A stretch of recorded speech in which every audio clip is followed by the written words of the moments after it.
Who is GP's first love? First love സ്കൂളൊക്കെ പറയല്ലോ. അത് വേണ്ട.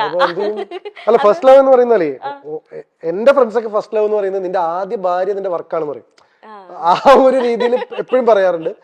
ബട്ട് ഫസ്റ്റ് ലവ് എന്ന് പറയുന്നത് ആ ഒരു സമയത്ത്, അല്ലെങ്കിൽ what do I call infatuation ആണോ എന്താണെന്ന് അറിയില്ല. ശ്വേത എന്നാണ് കുട്ടിയുടെ പേര്. അവളും കല്യാണത്തിന് വന്നിരുന്നു. ഇപ്പൊ അമേരിക്കയിലാണ്. കല്യാണമൊക്കെ കഴിഞ്ഞിട്ട് അമേരിക്കയിൽ സെറ്റിൽ ആണ്. ശ്വേത ഒരു ഡാൻസ് ഒക്കെ ചെയ്തിരുന്നു എന്റെ കല്യാണത്തിന്. So I M in touch with every one. അപ്പൊ ഫസ്റ്റ് ലവ് എന്ന് പറഞ്ഞാൽ അവള്, ഞാൻ ഫസ്റ്റ് ഉണ്ടാകുമ്പോൾ അവള് UKG-ലായിരുന്നു. ഞങ്ങൾ തൊട്ടടുത്ത വീടായിരുന്നു, കളിക്കൂട്ടുകാരായിരുന്നു കുട്ടിക്കാലം മുതലേ. So that should be my first love I guess. കാരണം എന്താ വെച്ചാൽ അന്ന് എനിക്ക് ഒരുപാട് പെൺകുട്ടികൾ ഫ്രണ്ട്സ് ഉണ്ടായിരുന്നില്ല. ശ്വേത മാത്രമായിരുന്നു എന്റെ ഫ്രണ്ട്. എത്ര നാൾ നിങ്ങൾ പഠിച്ചു?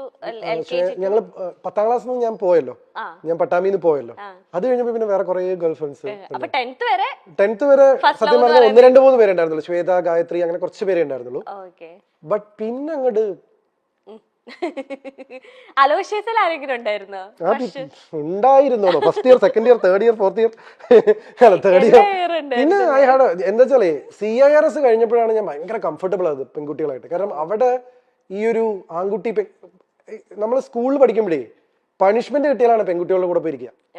അപ്പൊ എന്തോ പെൺകുട്ടികളോട് സംസാരിക്കുന്നൊക്കെ എന്തോ ഭീകരാവസ്ഥ. പക്ഷെ വീട്ടിലത് പ്രശ്നമില്ല, കാരണം ഫാമിലി ഫ്രണ്ട്സാ ശ്വേതയായിട്ട്. അപ്പൊ ഇവളോട് സംസാരിക്കുമ്പോൾ കളിയാക്കാരുമില്ല.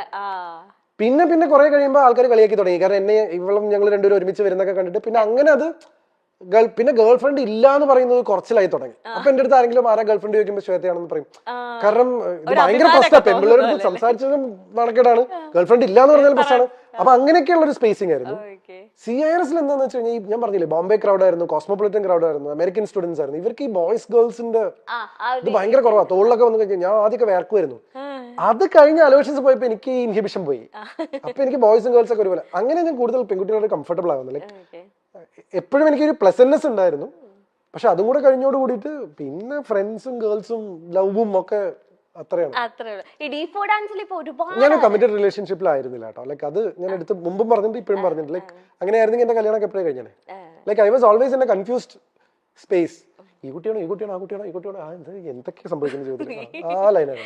ഇപ്പൊ ഡീപ്പ് ഡാൻസിൽ ഒരുപാട് ഇങ്ങനെ ലൈക്ക് എല്ലാരും ഏറ്റെടുത്തതിന് ഒരുപാട് ഗേൾസ് ഫാൻസ് വന്നിട്ടുണ്ടല്ലോ.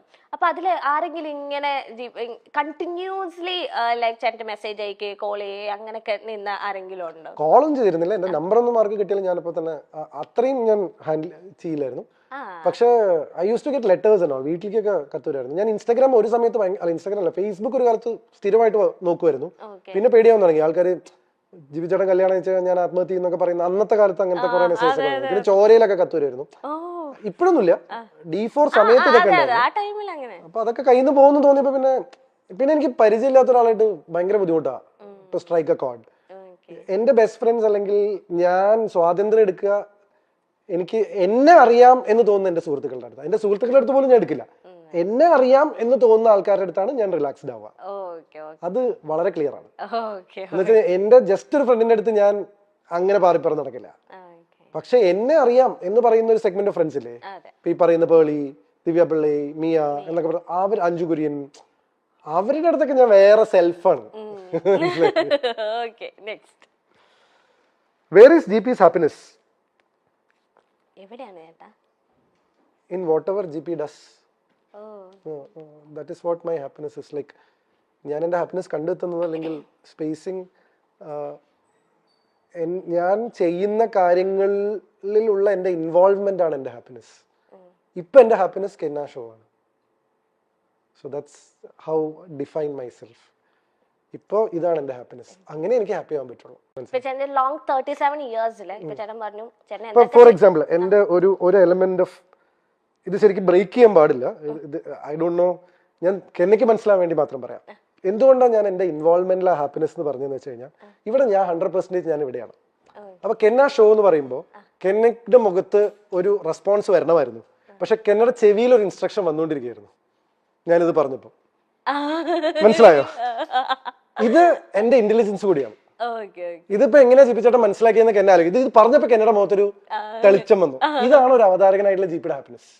മനസ്സിലായില്ലേ? എന്ന് വെച്ച് കഴിഞ്ഞാൽ അത്ര അറ്റൻറ്റീവ് ആണ് ഞാൻ ഇവിടെ ഷോയില്. എന്ന് വെച്ചാൽ കെന്ന ഷോ എന്ന് പറഞ്ഞു കഴിഞ്ഞപ്പോ എനിക്കറിയാം എന്റെ ഓഡിയൻസിൽ നിന്ന് ഒരു റെസ്പോൺസ് വരുന്നു. അത് വരുന്നില്ല. എന്തുകൊണ്ട് വന്നില്ല? അപ്പൊ കെന്നയ്ക്ക് എന്തോ ഒരു ഇൻസ്ട്രക്ഷൻ കിട്ടിയിട്ട് പുറത്തുനിന്ന്. ആ ക്വസ്റ്റ്യൻ ആണ് അടുത്ത് കെന്ന എന്റെ അടുത്ത് ചോദിക്കാൻ പോകുന്നത്. ഈ ദിസ് ലോങ് 37 years ചോദിച്ചോളൂ. ഓക്കെ, ഇനി ഞാനൊന്ന് ചോദിക്കണ്ടല്ലോ. എടോ, സ്റ്റേറ്റ് അവാർഡ് അവതരണത്തിൽ കിട്ടാൻ പറഞ്ഞ എളുപ്പമുള്ള കാര്യമല്ല. ഞാനൊരു നിമിഷം ഇങ്ങനെ കേട്ട് പോയി പകച്ചു പോയി എന്നൊക്കെ പറഞ്ഞു. അല്ല, this is A tip for you അതെ, ആസ് എ ആങ്കർ. മനസ്സിലായില്ലേ? ഇതൊരു ഇത് ദിസ് ഇസ് മൈ ഹാപ്പിനെസ്. ഇത് സ്കോർ ചെയ്തു. This is GP's happiness. അതാ ഞാൻ നിങ്ങളെ ടെക്നിക്കാലിറ്റി ഞാൻ ബ്രേക്ക് ചെയ്യണോന്ന് വരെ ഞാൻ ഇപ്പൊ ചിന്തിച്ചു. കാരണം നിങ്ങളുടെ ചെവിയിൽ ഒരു ഇന്നിയർ ഇരിക്കുന്നുണ്ടെന്ന് പ്രേക്ഷകർക്ക് അറിയില്ല. പക്ഷെ this is A content for you. ഇത് കെന്ന ഷോന്റെ ഒരു കണ്ടന്റ് ആണ്. വേറെ ഒരാൾ ഇവിടെ വന്നിരുന്നത് നിങ്ങൾക്ക് ഇങ്ങനെ ഒരു സാധനം പറയില്ല. കാരണം ഞാൻ അത്ര അറ്റൻറ്റീവ് ആണ്. ഞാൻ ഇത്രയും സംസാരിക്കുമെങ്കിലും എന്റെ ചുറ്റും നടക്കുന്നതിനെ കുറിച്ച് ഞാൻ എസ്പെഷ്യലി ഒരു ഷോ ആവുമ്പോൾ ഇത് എന്റെ ഏരിയ ആണ്. അപ്പൊ ചോദിച്ചോളൂ, ലോങ് 37 years. അല്ല, ചോദിച്ചോളൂ. അത് നിങ്ങൾക്ക് അവിടുന്ന് ഷോന്റെ ഒരു ഇൻസ്ട്രക്ഷൻ വന്നല്ലേ, ഞാൻ പറയാം. ലോങ് 37 years ഏറ്റവും ഹാപ്പിയസ്റ്റ് ആയിട്ട് തോന്നിയ ഒരു മൊമെന്റ് ഏതാണ്? ഇതാ, ഇത് പറയല്ലേ, വേറെ പറ. This moment. എടോ, ഇതിലും നല്ലൊരു മൊമെന്റ് ഏതാണ്? ഒരു അവതാരകന് ഇതിലും നല്ലൊരു മൊമെന്റ് ഏതാണ് ഹാപ്പി ആവാനുള്ളത്? പിന്നെ വേറെ കാരണം അല്ല, അതാണ് കാരണം this is my job and I am good at it. Yes. Next, which is GP's top gossip? ഏറ്റവും ടോപ്പ് ആയിട്ട് ഞാൻ പക്ഷേ ഇന്ന് പണ്ടത്തെ ഒരു ഇന്റർവ്യൂല് ജസ്റ്റ് കേട്ടോണ്ടിരുന്നപ്പോഴത്തേനും കമന്റ്സും ജസ്റ്റ് ഞാൻ സ്ക്രോൾ ചെയ്തതാ. അപ്പൊ അതിലൊരു എന്തോ ഒരാള്, വ്യക്തിയുടെ പേരൊന്നും എനിക്ക് ഓർമ്മയില്ല, നല്ല ഡീറ്റെയിൽ ആയിട്ട് GP ചേട്ടന്റെ പേളി ചേച്ചിയുടെ ഒക്കെ അറിയുന്ന രീതിയിൽ പേളിയും GPയും ഇഷ്ടത്തിലായിരുന്നു. പിന്നെ അവരെന്തോ പിണങ്ങി. പിന്നെ അതുകൊണ്ടാണ് അവര് കെട്ടാത്തത്. അത് ഞാൻ ഇനി അങ്ങനെ അപ്പൊ ഞാൻ വെച്ചത് ഈ പേളിയും GP ചേട്ടനായിട്ട് ഞാൻ അങ്ങനെ ഗോസിപ്പുകൾ ഒന്നും കേട്ടിട്ടില്ല. അപ്പൊ ആ കമന്റിൽ എന്തോ ഗോസിപ്പ് ഉണ്ടായിരുന്നു എനിക്ക് തോന്നുന്നു. എനിക്ക് മേജർ ആയിട്ടുള്ള എനിക്കിതിൽ ഏതാ ദിവ്യപിള്ള, ഇതിൽ ഏതാണോ ടോപ്പ് ഗോസിപ്പുകൾ ഇഷ്ടംപോലെ ഉണ്ട്. എനിക്കത് മിയ ചേച്ചി ആയിട്ടായിരിക്കും. പക്ഷെ എന്താ അറിയോ, ദിവ്യപിള്ളയുടെ ഗോസിപ്പിന്റെ സമയത്ത് സോഷ്യൽ മീഡിയ സ്ട്രോങ് ആയിരുന്നു. അപ്പൊ അത് ഭയങ്കരമായിട്ട് ആഘോഷിക്കപ്പെട്ടു. അതിനാണ് ഞാൻ ആദ്യമായിട്ട് ജീവിതത്തിൽ ഒരു എക്സ്പ്ലനേഷൻ കൊടുത്തത്. നിങ്ങൾ ആ കണ്ടത് കല്യാണമല്ല, മീഡിയ എന്ന കാര്യത്തിൽ ഞാൻ എക്സ്പ്ലനേഷൻ കൊടുത്തു വന്നിട്ടില്ല. അപ്പൊ എനിക്ക് ടോപ്പ് ഗോസിപ്പിൽ ശരിക്കും സ്റ്റാറ്റിസ്റ്റിക്സ് എടുത്തു നോക്കണം. പക്ഷെ മീയുടെ എന്ന് വെച്ചാൽ കുറച്ച് കാലമായിട്ട് നിന്നുകൊണ്ട് മീയുടെ കല്യാണം എന്റെ കല്യാണം കഴിഞ്ഞിട്ട് രണ്ടുപേരും അവരവരുടെ കല്യാണങ്ങൾ അറ്റൻഡ് ചെയ്തിട്ട് ഇപ്പൊ നിൽക്കുമ്പോഴാണോ ഇത് ട്രൂ ഫ്രണ്ട്ഷിപ്പ് ഗോൾസ്. ഇത് ഞാൻ നേരത്തെ പറഞ്ഞു കഴിഞ്ഞാൽ അതാണ് പ്രശ്നം. How much is GP's net വർത്തോ?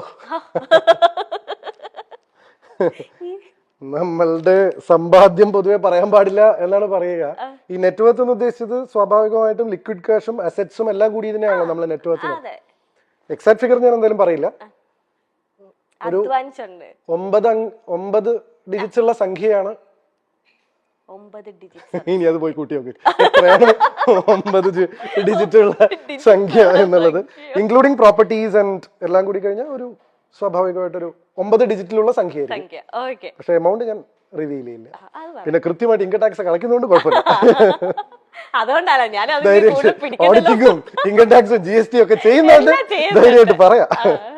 പക്ഷെ എങ്കിലും നമ്മളിങ്ങനെ പൊതുവേ നമ്മൾ പറയുമല്ലോ, നമ്മൾ എക്സാക്ട് നിങ്ങൾ ചോദിച്ചുകൊണ്ട് മാത്രം ഞാൻ അത് റിവീൽ ചെയ്തതാണ്. ജനറലി റിവീൽ ചെയ്യാറില്ല.